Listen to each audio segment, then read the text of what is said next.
രാഹുൽ ഗാന്ധി ഒരു വലിയ വെളിപ്പെടുത്തൽ നടത്തി. ആ വെളിപ്പെടുത്തൽ ഇന്ന് രാജ്യത്ത് കോടിക്കണക്കിന് മനുഷ്യർ അത് ഏറ്റെടുത്തിരിക്കുകയാണ്.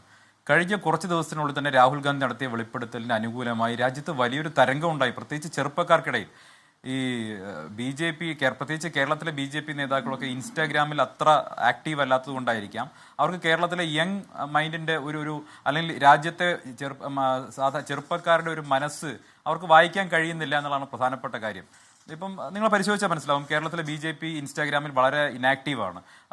ഇൻസ്റ്റാഗ്രാം അതുപോലെ തന്നെയുള്ള ഏറ്റവും പുതിയ നവമാധ്യമങ്ങളിൽ, ഏറ്റവും ചെറുപ്പക്കാർ ഏറ്റവും സജീവമായ നവമാധ്യമങ്ങളിലൊക്കെ ഇന്ന് രാഹുൽ ഗാന്ധി ഉയർത്തിയിട്ടുള്ള ആക്ഷേപവും ആരോപണവും നാട്ടിലെ സാധാരണക്കാരായിട്ടുള്ള രാഷ്ട്രീയത്തിൽ തീരെ ആക്റ്റീവ് അല്ലാത്ത ചെറുപ്പക്കാർ വളരെ ഏറ്റെടുത്തിരിക്കുകയാണ്. അത്തരത്തിലൊരു വലിയ ഒരു സാഹചര്യം ഇന്ന് രാജ്യത്ത് രൂപപ്പെട്ടിട്ടുണ്ട്, രാജ്യത്തെമ്പാടും രൂപപ്പെട്ടിട്ടുണ്ട്. ഒരു വലിയ മൂവ്മെന്റ് ആയിട്ട് ഇത് മാറിയിരിക്കുന്നു. വോട്ട് ചോരി വെബ്സൈറ്റിലേക്ക് ഓരോ ദിവസവും പിന്തുണയായി കോടിക്കണക്കിന് മനുഷ്യർ കടന്നു വരുന്നു, പിന്തുണ വരുന്നു, സാമൂഹ്യ മാധ്യമങ്ങളുടെ പിന്തുണ വരുന്നു.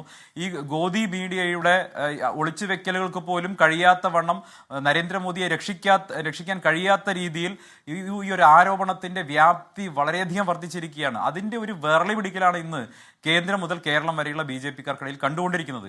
കാരണം ഇത്രയും കാലം അവർ കരുതിയിരുന്ന അവർ വളരെ സുരക്ഷിതമായിട്ടുള്ള ഒരു പൊസിഷനിൽ നിൽക്കുകയാണെന്ന് വിചാരിച്ചിരിക്കുമ്പോൾ ഒരു ദിവസം ഒരു സുപ്രഭാതത്തിൽ രാഹുൽ ഗാന്ധി കൊണ്ടുവന്ന ഒരു വലിയ എക്സ്പോസ് നടത്തുന്നതോടുകൂടി നരേന്ദ്രമോദിയുടെ ക്രെഡിബിലിറ്റി, ഒപ്പം ഇലക്ഷൻ കമ്മീഷന്റെ ക്രെഡിബിലിറ്റി പരിപൂർണമായിട്ടും അറ്റ് സ്റ്റേക്കിലാണ്, സംശയത്തിന്റെ നിഴലിലാണ്.